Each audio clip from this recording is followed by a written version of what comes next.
Tell me where you want my hands, my mouth, or my cock. For the love off, we can't just open with that. There are FCC regulations, probably. Relax. It's a direct quote from the book, House of Bane and Blood. See literary. Besides, it perfectly captures the, directness of our main fella, Nico. Gets right to the point, that one. Mostly points involving his, well, you heard the quote. Welcome back to Heartbook Radio, where nuance apparently goes to die. We're discussing Alexis L. Menard's House of Bane and Blood, a fantasy romance involving rival crime families, forced marriage, and anatomical inquiries. You seem to think it's primarily a guide to questionable pickup lines. Hey, it's also about magic gangsters. Like Peaky Blinders, if Tommy Shelby could shoot fireballs, and had a kinky obsession with throats. Someone literally says, I don't see a ring. And the other person replies, that's because it's around my throat. Hot. Terrifying. Both.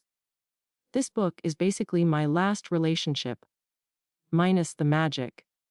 Mostly. Please don't bring Kevin into this again. The restraining order is quite clear. The premise, for listeners not fluent in your particular werechis, forced to marry Nicolai Attano, the head of a rival syndicate, to save her family. It's a classic trope, elevated, or perhaps dragged down, by gangster politics and elemental magic. Elevated. Who cares? Let's talk about Nico, Daddy, Attano. Yes. Listeners, you heard me. Apparently, are brooding. Possessive. Fresh out of prison crime boss with a mechanical hand.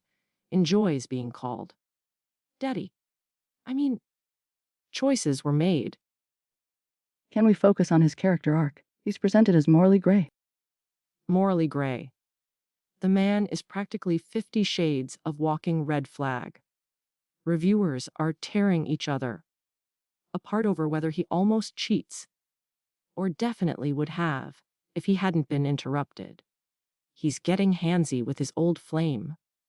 He's kissing some other magic lady. Summoner, and context suggests it might have been a ploy or manipulation on her part.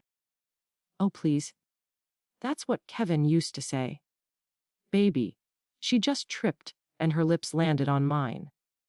Nico gets caught, calls the other woman by the heroine's name, Milla, and suddenly he's a misunderstood puppy. No, he's just sorry he got caught. He's gorgeous and depraved. The book says so itself. But his devotion to Milla, once established, seems absolute. The touch her and you die possessiveness. While problematic, is a key element of the genre appeal. He sees past her spoiled heiress facade. Okay, fine, Milla. Let's talk about Milla. Goes from princess to fucking dragon.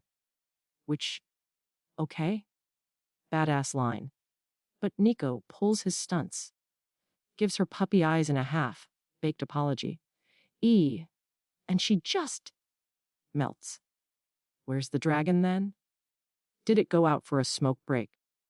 If my man nearly swapped spit with someone else, I wouldn't just walk away calmly like she did. There'd be yelling. There'd be property damage.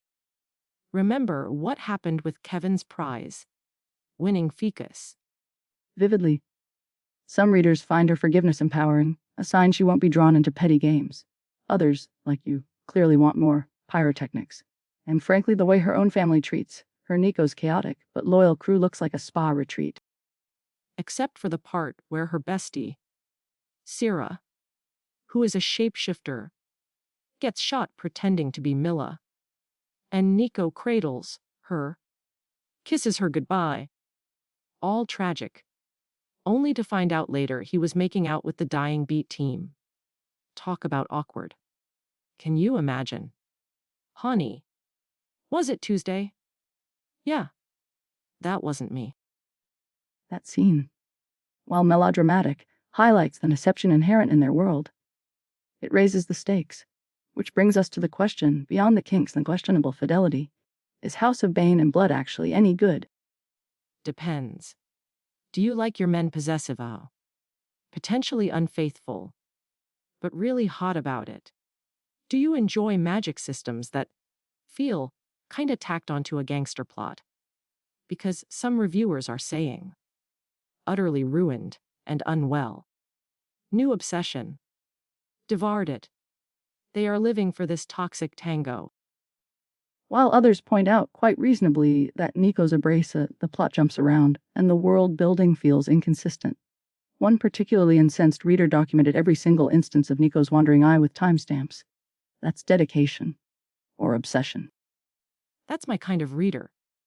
Focused. Passionate. Probably needs a hobby. But seriously, the Peaky Blinders comparison, is it legit? Or is it just because they wear suits and are vaguely criminal? It's reductive. Peaky Blinders had a gritty historical grounding. This has elemental magic, mentions of bleeders, which might be vampires, and a cult collector. It's more like Peaky Blinders got drunk on cheap fantasy wine. Ooh. Okay. Hypothetical time. If Nicolai Attano were a sandwich, what kind would he be? I refuse to answer that. It's demeaning to both sandwiches and literary analysis. Fine. He'd be one of those ridiculously overpriced paninis with too much truffle oil and a morally questionable prosciutto. Looks amazing but might give you heartburn. Milla would be, a cucumber sandwich that suddenly develops jalapenos. The cliffhanger ending is undeniably effective. If it cuts off right when things finally seem to be stabilizing, leaving Milla in peril, it's pure commercial manipulation. It's art, designed to make us feel. And I feel like throwing the book across the room, which means it worked. Final verdict time. It's compulsively readable trash. The prose isn't groundbreaking, the plot has holes you could drive a magically enhanced truck through, but the central relationship, however problematic, is undeniably magnetic. I give it 3 out of 5 unexplained magic systems. It hooked me more than I care to admit. Weak. I give it 8 out of 10 ankle monitors. Nico definitely should be wearing. It was messy. Ridiculous. Nico needs therapy, and a leash. Milla needs a backbone transplant. But damn it. I need book 2 right now. I was cackling. Kicking my feet. The whole 9 yards. You just proved my point about the target audience. And you proved mine about being a killjoy. Still mad about Twilight, aren't you? We are not relitigating Edward Cullen's Sparkling. That's all the time we had on Heart Book Radio. Join us next week when we tackle Gary the Gargoyle's Guide to Existential Dread. Sounds uplifting. Keep it locked, you magnificent weirdos. This is Heart Book Radio.